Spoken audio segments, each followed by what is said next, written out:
वेक्टरच्या आजच्या या लेक्चरमध्ये आपण एक थेरम प्रूव्ह करणार आहे. थेरम आहे या पद्धतीने, if A bar and B bar are two non collinear vectors then a vector R bar coplanar with A bar and B bar can be uniquely expressed as R bar is equal to x A bar plus Y B bar where X and Y are scalars. आता इथे पहा, ए बार आणि बी bar हे दोन non collinear vectors आहेत. या non collinear वेक्टरला coplanar असणारा एक थर्ड वेक्टर, ज्याला इथे आपण आर बार असं म्हटलेलं आहे, हा R bar is equal to x A bar plus Y B bar ह्या रिलेशनने किंवा अशा प्रकारच्या रिलेशनने एक्सप्रेस केला जातो. आणि हे जे रिलेशन आहे हे रिलेशन युनिक रिलेशन राहते. याचा अर्थ एक्स आणि वायच्या ज्या व्हॅल्यूज असतील त्याच व्हॅल्यू राहतात. एक्स आणि वायच्या जर आपण व्हॅल्यूज बदलल्या तर तो वेक्टर आर बार नाही राहणार, या व्यतिरिक्त दुसरा राहील. म्हणजे हे जे रिलेशन आहे हे रिलेशन युनिक रिलेशन राहील, म्हणजे एकमेव रिलेशन राहील. दुसरं रिलेशन असं पॉसिबल होणार नाही, हे आपल्याला प्रूव्ह करायचं आहे. आता इथे ह्या डायग्राममध्ये पहा, ओ ए बार ओ ए बार याला आपण ए बार असं म्हटलं, ओ बी बार हे बी बार आहे, हे आपण इथे लिहिणार आहे. Let O A bar is equal to A bar, O B bar is equal to B bar be the two non collinear vectors as shown. इथे पहा, हे जे दोन वेक्टर्स आहेत हे नॉन कोलिनियर आहेत. ए बार हा ओ ए बारने रिप्रेझेंट केलेला आहे आणि बी बार हा ओ बी बारने रिप्रेझेंट केलेला आहे. Suppose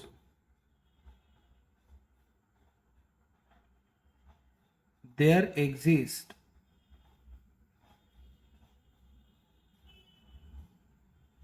scalars x and y such that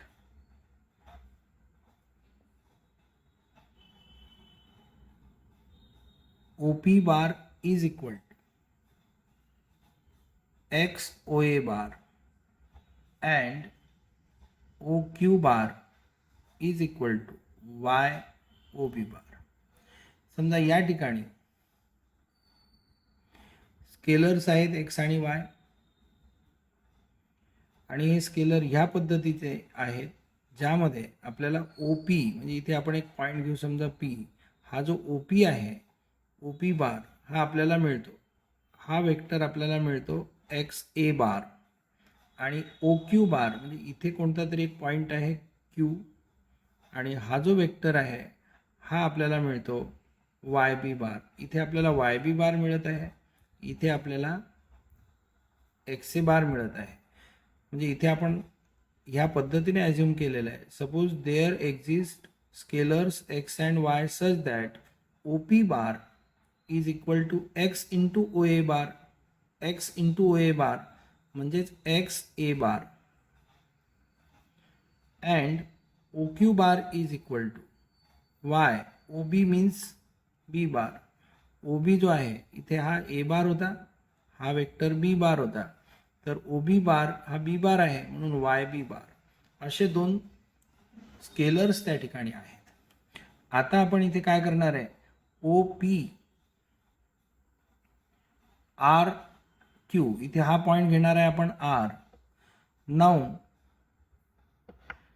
complete parallelogram O P R Q, O P R Q as shown.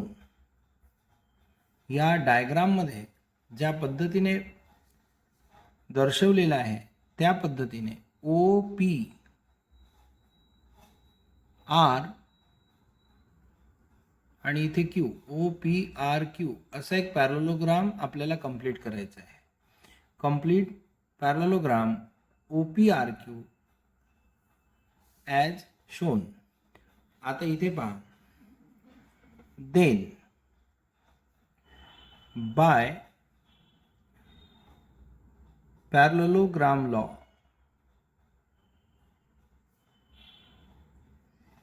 Of vector addition. Vector ॲडिशनचा हा जो पॅरलोग्राम लॉ आहे त्यावरून आपल्याला असं मिळेल, we get O R bar is equal to O P bar plus O Q bar.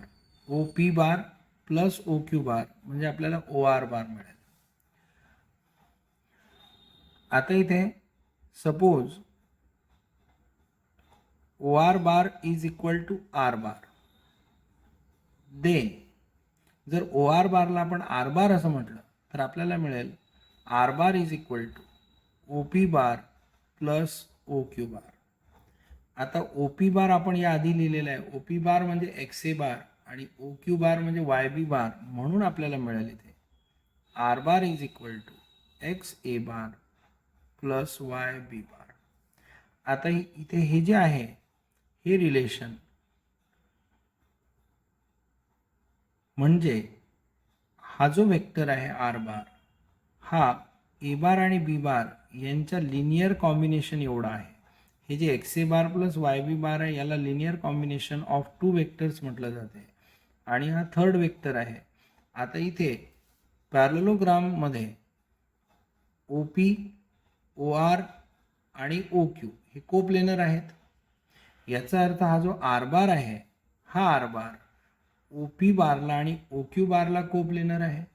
याचा अर्थ आर बार हा ए बार आणि बी बारला कोप्लेनर आहे. म्हणून आता इथे पहा, इथे पुन्हा एक वेळ पाहू आपण. ओ ए बार म्हणजे आपण ए बार म्हटलं, ओ बी बार म्हणजे आपण बी बार म्हटलं. हे दोन नॉन कोलिनियर वेक्टर्स आहेत आणि त्या ठिकाणी दोन स्केलर ह्या पद्धतीने आपल्याला मिळतात. तसं ओ पी बार हे एक्स ओ ए बार राहते, ओ पी बार हे एक्स इंटू ओ ए बार असं राहील आणि ओ क्यू बार जो आहे हा वाय इंटू ओ बी बार राहील.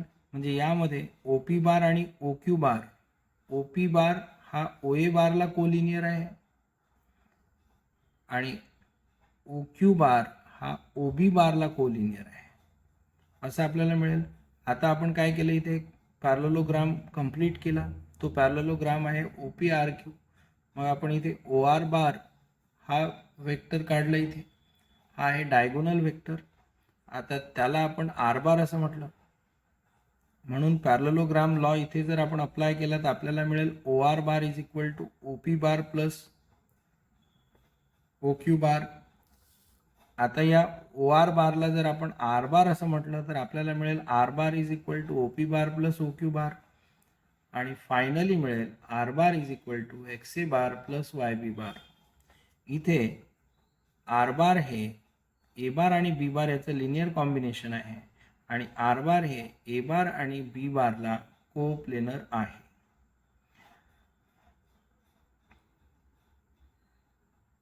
Here r bar is expressed as linear combination of A bar and B bar. ए बार आणि बी बारचं लिनियर कॉम्बिनेशन आहे, या पद्धतीने याला एक्सप्रेस केलेलं आहे. R bar is express as linear combination of a bar and B bar. Also r bar is coplanar with A bar and B bar. ह्यामध्ये r बार जो आहे तो ए बार आणि बी बारला कोप्लेनर आहे. म्हणजे हा जो पॅरलोग्राम आहे हा एक प्लेन असतो, म्हणून ए बार आणि बी बार आणि आर बार हे एकाच प्लेनमध्ये आहेत, म्हणून आर बार हा ए बार आणि बी बारला कोप्लेनर आहे आणि आर बार हा ए बार आणि बी बार याचं लिनियर कॉम्बिनेशन म्हणून एक्सप्रेस केलेला आहे, याला आपण रिलेशन 1 असं म्हणू. आता हे जे रिलेशन आहे हे रिलेशन युनिक रिलेशन आहे, हे आपल्याला प्रूव्ह करायचं आहे.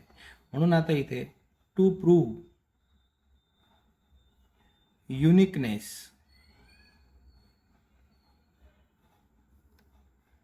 Of r bar is equal to x A bar plus Y B bar, हे जे रिलेशन आहे या रिलेशनचं युनिकनेस आपल्याला प्रूव्ह करायचं आहे. त्याकरिता पहा आपण काय करणार आहे. सपोज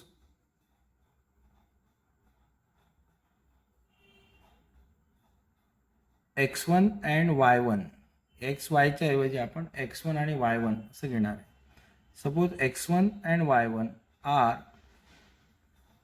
टू स्केलर्स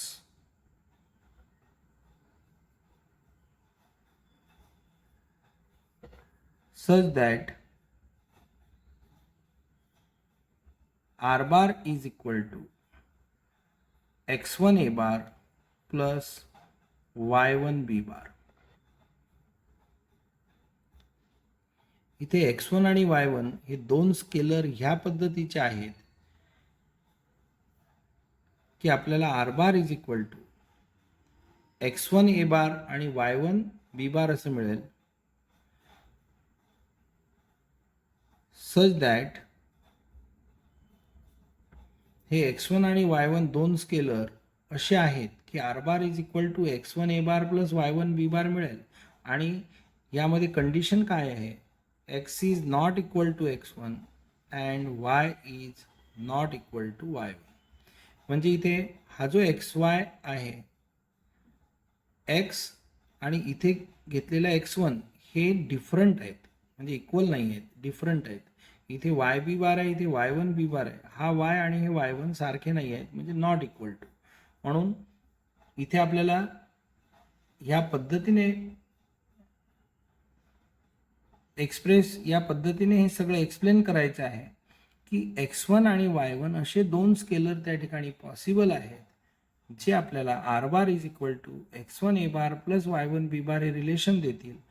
परंतु x हा x1 ला इक्वल नाही राहणार, y हा y1 एवढा नाही राहणार, म्हणजे हे डिफरंट राहतील. म्हणून x1 आणि y1 हे डिफरंट फ्रॉम xy असे आहेत, असे पॉसिबल आहेत, हे आपण इथे कन्सिडर करीत आहे. आता इथे हे रिलेशन यामध्ये म्हटलेलं आहे. आता आपण हे रिलेशन 1 हे जे आहे या रिलेशनला आपण रिलेशन 2 असं म्हणू. आता रिलेशन 1 आणि रिलेशन 2 दोन्हीची लेफ्ट साईड जी आहे ती आर बार आहे. म्हणून आपण इथे असं लिहू शकतो, फ्रॉम 1 अँड 2, या रिलेशन 1 वरून आणि रिलेशन 2 वरून आपल्याला असं म्हणता येईल, हे रिलेशन 1 म्हणजे हेच रिलेशन आहे इथे जे लिहिलेलं आहे.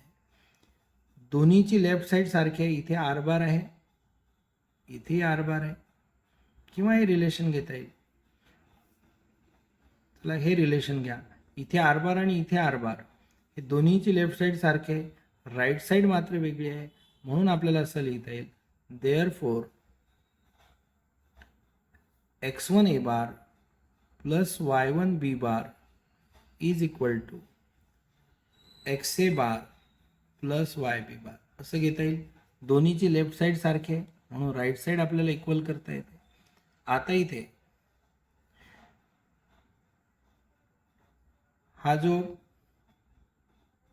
x a बार आहे हा आपण लेफ्ट साईडला आणणार आहे आणि हा जो y1 b बार आहे तो राईट साईडला नेणार आहे. आता इथे पहा काय मिळेल, therefore x1 a bar minus x a bar is equal to y b bar minus y1 b bar. यामधून a बार कॉमन घ्यायचा, इथे मिळेल x1 मायनस x. यामधून b बार कॉमन घ्या, इथे मिळेल y मायनस y1. परंतु आता इथे x म्हणजे x is not equal to x1 आहे, y is not equal to y1 आहे, म्हणजे ही जी व्हॅल्यू आहे ही व्हॅल्यू नॉन झिरो आहे. But x1 minus x is not equal to zero and y minus y1 is also not equal to zero. इथे equal नसल्यामुळे यांचा डिफरन्स झिरो नाही आहे, म्हणून आपल्याला असं लिहिता येते dividing bye x1 minus x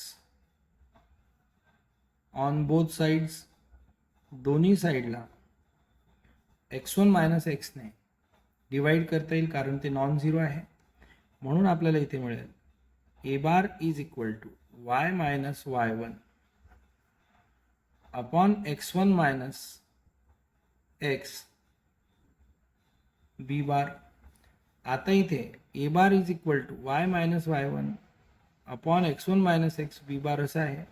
हे जे आहे रिलेशन, इथे ही जी व्हॅल्यू आहे ही नॉन झिरो व्हॅल्यू आहे, ही जी व्हॅल्यू आहे ही सुद्धा नॉन झिरो व्हॅल्यू आहे. यांचा जो रेशो आहे तो एक नॉन झिरो स्केलर राहील. Therefore a bar is equal to m b bar where m is y minus y1 x1 minus x is non-zero scalar. हा जो आहे हा नॉन झिरो स्केलर राहील. आता या केसमध्ये हा नॉन झिरो स्केलर असल्यामुळे आपल्याला इथे असं मिळते therefore a bar is scalar multiple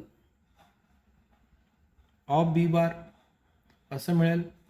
आता ए बार हा बी बारचा स्केलर मल्टिपल आहे, म्हणजे A bar is collinear with B bar असं राहील. ए बार हा बी बारला कोलिनियर आहे, but it is given that आपल्याला दिलेला आहे A bar and B bar are non collinear. इथे पहा आपल्याला यामध्ये या थेरममध्ये दिलेलं आहे A bar and B bar are non collinear, म्हणजे हे जे दोन वेक्टर्स आहेत ए बार आणि बी बार हे नॉन कोलिनियर आहे असं यामध्ये दिलेलं आहे. आणि या ठिकाणी हे रिलेशन असं मिळते ए बार हे कोलिनियर विथ बी बार. आपल्याला दिलेलं आहे ए बार आणि बी बार हे non collinear. Therefore x is not equal to x1 and y is not equal to y1. हीच कंडिशन आपण इथे घेतली होती.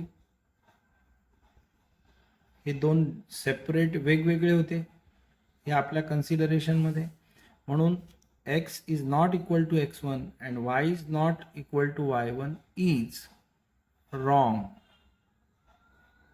हे रॉंग आहे, कारण असं जर असेल म्हणजे x हा x1 ला नॉट इक्वल टू असेल, y हा y1 ला नॉट इक्वल टू असेल, तर ए बार हा बी बारला कोलिनियर होतो.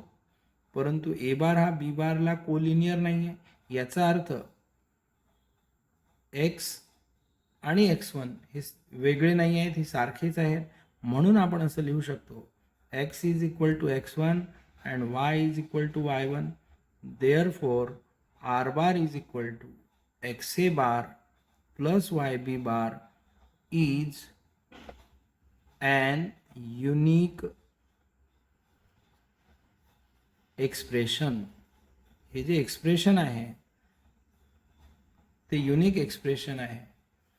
आता इथे दच थेरम इज प्रूव्ड. हे जे थेरम आहे हे इथे प्रूव्ह झालेलं आहे. थेरम काय आहे ते पहा. या ठिकाणी थेरम आहे ए बार आणि बी बार हे दोन नॉन कोलिनियर वेक्टर्स असतील तर तिसरा वेक्टर आर बार जो ए बार आणि बी बारला कोप्लिनर आहे तो r bar is equal to x A bar plus Y B bar ह्या पद्धतीने युनिकली एक्सप्रेस केला जातो. आणि हे आपण यामध्ये प्रूव्ह केलेलं आहे.